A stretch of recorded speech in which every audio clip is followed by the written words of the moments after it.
Ndikupatsani moni nonse abwenzi okondedwa mu dzina la Ambuye Yesu Khristu. Kudza kwa Ambuye Yesu Khristu kuli pafupi. Awani mawu a Mulungu. Ndipo Ambuye Yesu Khristu ali thambo ndi dziko lapansi zapita, koma mawu ake sadzapita. Ndiye inu moyo wanu ndi iyeyo zili bwanji? Kodi iye akamadza adzakupezani muli mbala, adzakupezani ngati mbala? Kapena mulokozi chifukwa za ngati mbala kwa iwo amene sanakonzekere sankhani. Koma amene alokonzeka audziwa ulendowo. Ndipo amati bwerani Ambuye Yesu Khristu odalitsika, kuti azipita kwawo kumeneko akapume. Kodi simufuna mukhale nawo mgulu? Chance ni mene, nthawi ni mene, tsiku lanu limene. Ambuye Yesu Khristu akugwiritsani ntchito usana, mdima usanadze. Mdima ukubwera umeneyo wakuti mukhoza mwalira, mukamwalira basi zathawa. Kwa pakali pano muli ndi mphamvu, takugwiritsani ntchito mpata umeneyo kuti mulape, mubatizidwe m'dzina la Ambuye Yesu Khristu, mulandire ubatizo wa Mzimu Woyera. Takugwiritsani ntchito mwayi umene mukhoza tani kadali mphamvu, simudziwa za mawa. Anthu amwalirapo zadzidzidzi zija. Anthu numati munthu uyu wapita osadwala, wapita wamoyo. Inu mukuti mukadali wamoyo. Ena a inu mmimo wa fodya zaononga kale mkati mwa moyo wanu. Matenda mwalandira kale mulikale pa drip ya ARV. Zambiri zimene zimachi olo pansewu pomwepa apa kuti tizikhala kuti tadutsa tayendapo bwinobwino chisomo cha Mulungu muli ziwanda m'misewumu. Haleluya! Zakuti inu simungakhale nazo ni control ni kulamulira pa izo. Koma chisomo cha Mulungu chimakusungani, chimakutetezerani. Chimakutetezerani ku nthawi yakuti mukhulupirire uthenga wake. Tili modzi? Nde tisanafike mawu olengedwa tingopemphera. Atate athu akumwamba, tikuyamikani tikuthokoza chifukwa choti mumatikonda kwambiri zedi. Paka munapeka mwana wanu obadwa yekha adzatifere pa mtanda paja chifukwa cha zochimwa zathu. Kodi mmene anazunzikira muja anafera muja? Kodi tinchitirabe manyazi? Kodi tikanabe uthenga wake kufikira liti? Koma tizindikire ichi inu simunyozeka. China chilichonse chimene munthu achifesa adzachikolola. Kotero tithandizeni tipange chigamulo tisankhe moyo, tisankhe moyo osati imfa. Timayankhula zambiri za Adamu ndi Hava kuti sanasankhe bwino, koma zili m'manja mwathu lero lino tisankha moyo kapena imfa. Kotero tithandizeni Ambuye tione, timve, tigonjetse mdima wa dziko lapansi. Ene mu dzina la Ambuye Yesu Khristu pempha zonse chiyamiko. Amen. Mawu athu olengedwa achoka ku buku limene la Chivumbulutso. Chivumbulutso 14 verse ya 9 kulekeza 11.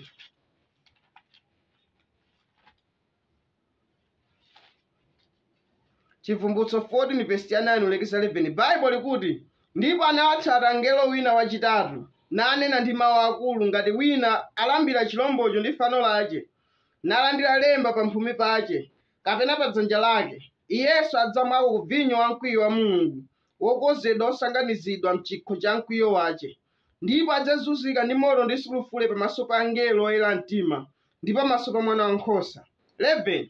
Ndipo utsi wakuzunza kwake ukwera ku nthawi za nthawi, ndipo sapuma usana ndi usiku. Iwo akulambira chilombocho ndi fano lake, ndi aliyense akalambira lemba la dzina lace. Kenako Chivumbulutso 9 verse ya 3 kulekeza 4. Bible likuti, ndipo muutsi munatuluka dzombe pa dziko, ndipo analipatsa ilo mphamvu monga zinkhanira za dziko zili ndi mphamvu.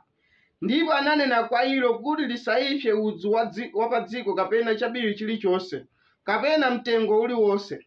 Koma anthu amene alibe chisindikizo cha Mulungu pa mphumi pawo ndiwo.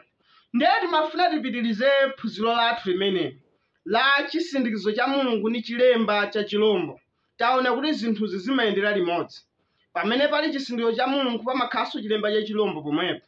Chifukwa tinaona tanthauzo lake la chisindikizo cha Mulungu komanso chilemba cha chilombo. Kuti chisindikizo cha Mulungu ni ubatizo wa Mzimu Woyera. Chilemba cha chilombo ndi pamene munthu akana ubatizo wa Mzimu Woyera.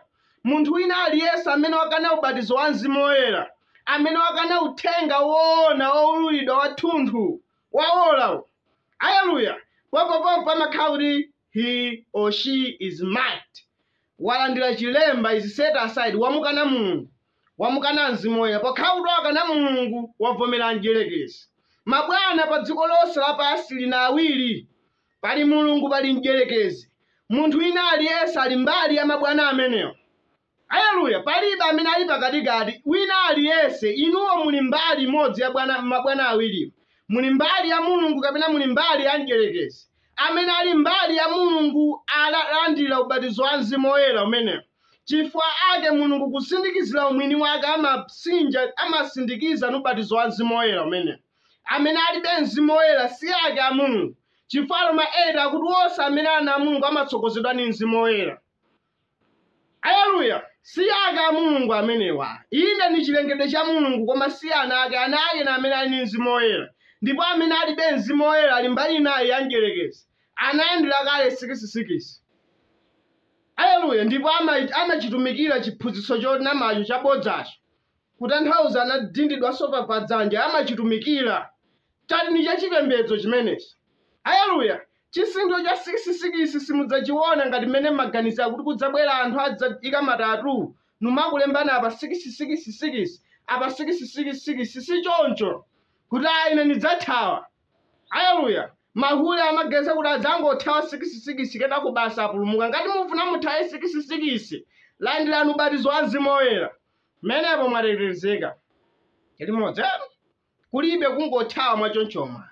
Muli mbali iti ya mdierekezi ya Mulungu, muli mu ufumu uti wa Mulungu kapena wa mdierekezi. Zipatso zanu zionetsa ufumu umene muli. Uonani moyo wanu umene mukhalira. Koma ndikadakulangizani kuti mukhale gawo la ufumu wa Mulungu umene. Landirani ubatizo wa Mzimu Woyera umene kuti mukhale mwana wa Mulungu osindikizidwa kumwambako. Haleluya, kodi si zabwino zimenezi abwenzi? Eya, ni zabwino. Tiye timenyereni kuchiti kuchimene chocho. Haleluya, ndati naona ulendo wa thauja kugawo 2 lija kuti chinachi chonse chinayambira ku Genesis, kuti chisindikiro cha Mulungu komanso chilemba cha chilombo chinayambiranso kuti kumene ku Genesis. Haleluya, tinamuona ameneyu Kaini. Haleluya, na amene anali woyamba kulandira chani 66, amene analandira mark of the beast, amene analandira chilemba cha chilombo. Haleluya, nchifukwa chinapangisa nchiyani kuti Kaini alandire chilemba cha chilombo chimenechi? Haleluya, mudziwa Kaini na Abele wonse anali wopembedza. Haleluya, anali ana wochokera mwa Hava oseacha. Haleluya, ndiye inafika nthawi yakuti awiri wakampembedze Mulungu akapereke sembe zawo.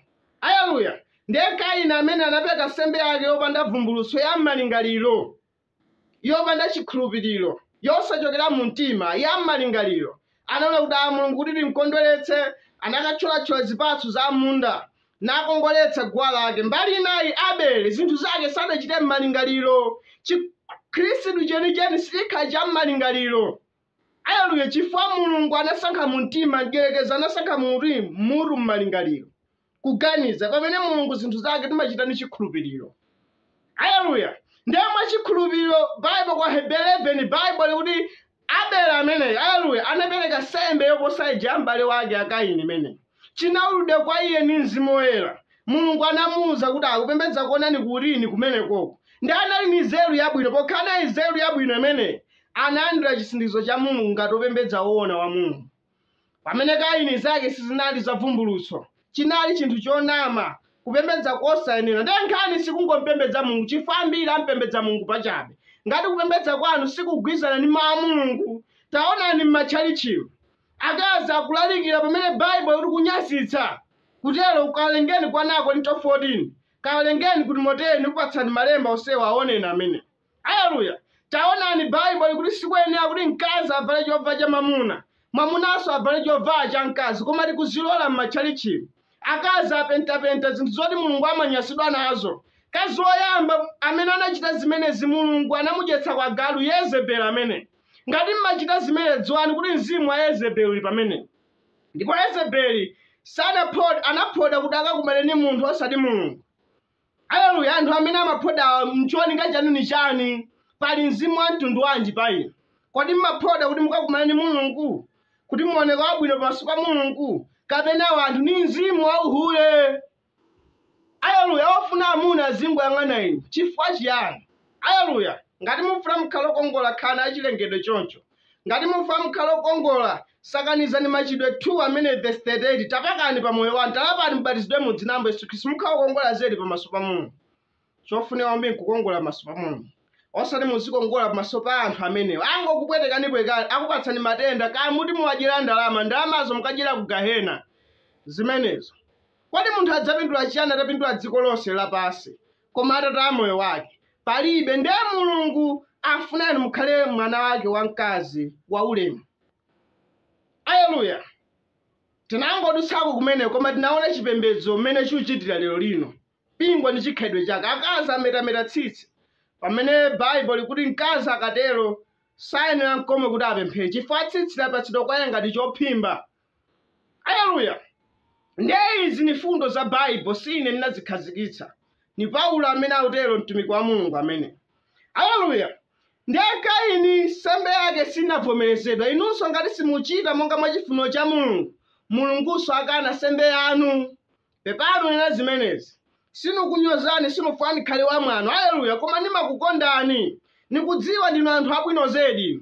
Ndipo ena inu ndinu azanga abwino kwambiri zedi. Koma ndimadana ndi masistima machitidwe opha mawu a Mulungu. Kuti mawu a Mulungu muwapanga opanda pake. Mwadalira mpaka na anthu amtchalichi muoneka chimodzimodzi ngati anthu a dziko lapansi. Uwona amene akuti mkhristuyo wa bulestimuyo niutenga hule wa mmakwalala wa mumzinda amene auvalira chimodzimodzi. Ndiye mufuna Mulungu azilandira zinthu zimenezo. Haleluya. Ndiye Kaini nsembe yake itakanidwa. Haleluya. Anakwiya mmoyo mwake. Adakwiya Mulungu anaona kuti akodi Kaini nkhope yako igweranji. Kodi utapembedza utachita ngati mmene wachitira m'bale wako Abele, kodi ine sindingakulandire? Haleluya. Kuti Kaini naye avomerezedwa ni Mulungu amasoeka achite kupembedza kolondola. Inunso ngati mufune muvomerezedwa ni Mulungu chitani kupembedza kone, koma Kaini anakana. Haleluya. Kaini amafuna Mulungu alandire chipembedzo chake mmene afunira. Monganso mmene mmafunirani mufuna Mulungu akuvomerezeni mmene muchitiramo. Ayi, Mulungu salandira zimenezo. Mulungu afuna muchite chipembedzo chanu mmene afunira. Haleluya. Koma Kaini m'malo mwake sanafuna achite zimenezo. Chifukwa cha nsanje anamupha m'bale wake, atamupha choncho muja. Haleluya. Kenako anachoka mukupezeka kwa Mulungu. Samafuna atenge zimene Mulungu afuna. Anapita kumene koma sanasiye kukhala wachipembedzo. Amakhalidwe achipembedzobe koma mphamvu ya Mulungu atayikana kalekale. Inunso muchita chipembedzo chanucho pachabe. Muzipemphera kayo mayimba kakulalikira. Kodi Ambuye Yesu Khristu sananene kuti ambiri adzabwera pa tsikulo kuti kodi Ambuye sitinanenere ife m'dzina lanu, sitinachite zamphamvu zazikulu m'dzina lanu, koma Ambuye Yesu Khristu adzanena kwa iye kuti chokani, sindinakudziweni inu akuchita kusaweruzika. Kusaweruzika nchiyani? Kudziwa kuchita moyenera koma osachita. Ameneyo ndiye Kaini. Ndiye Kaini chifukwa chona kuti wakana ubatizo wa Mzimu Woyera. Haleluya. Wakana kupembedza kuona, Mulungu anapanga maki. Anamuyika maki kumpanga differentiate kuti uyu nosiyana nena. Uyu akuchita za tate wake njelekeza. Haleluya. Ndiye pamene Kaini amapita kumeneko kunodi anakakwatira kumeneko. Ena amati abayi adakakwatira kuti chifukwa anthu anali ochepa. Ni nkhani yophweka te imene. Sikuti muzili nanso kuti Bible nilosakamba zinthu zoveka. Ayi, Mulungu akazi mumusama kondo walemba. Amakondo olemba amuna kuchipangano chakaleku. Kaini anakakwatira mchemwali wake. Adamu ni Hava adali na ana ena. Sanali ni Kaini nabe anakwatira mchemwali wake. Kumeneko anakakhaswa ni ana kumeneko. Koma atachoka pakupembedza kuona amakapembedzanso kumtundu wa Kaini unali wopembedza kwambiri zedi. Koma opembedza pambali. Haleluya. Iwo unali wa ma-science, ma-great scientist, ma-giants adali kuti kumeneko. Haleluya. Kupembedza kuona atakupha kumeneko Abele. Koma Mulungu sakufa. Haleluya. Kuyimira chiukitso Mulungu adadzutsanso Seti m'malo mwake, amene adapitiriza kupembedza kuona kumene Mulungu amafuna. Ndipo anthu a laini ya Seti anali odzichepetsa amenewa. Anali alimi, asodzi. Haleluya. Koma auli kumpembedza Mulungu munchotani munchoona. Ndiye mwachidule tikhozo chiona chilemba cha chilombo kumeneko. Komanso tikhozo naso chisiliro cha Mulungu kumene chikutani chikuyendera kumeneko. Haleluya. Atate wathu akumwamba, tikuyamikani tikuthokozani chifukwa cha nthawi mtengo wapatali mwakatipatsa ngati dzozani miyoyo yathu kuthenga wona amene tizindikire tsegulani mitima yathu kuti tilandire mawu amoyo amene mudzina Ambuye Yesu Khristu mpha zonse chiyamiko. Amen.